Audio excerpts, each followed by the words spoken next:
Shqipëria i jep Kanye Westit $4 milion për një koncert dhe interneti po shpërthen. Por pyetja e vërtet nuk është sa para a mori Kanye West.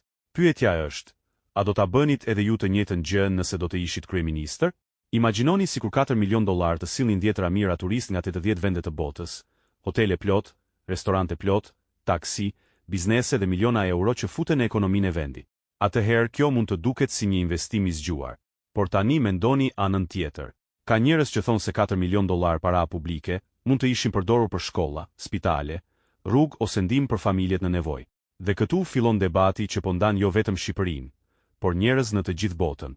A duhet një shtet të financojë koncerte me para të taksapaguesve? Apo nëse kjo sill më shumë para se sa shpenzon, atëherë është një lëvizje e zgjuar? Dhe bëhu i sinqert. Nëse koncerti sill €100 milion në ekonomi, a do të vazhdoje ta quajë skandal? Apo do ta quajë një nga vendimet më të mira të bërë ndonjëherë? Shkruaj mendimin tënd në komente.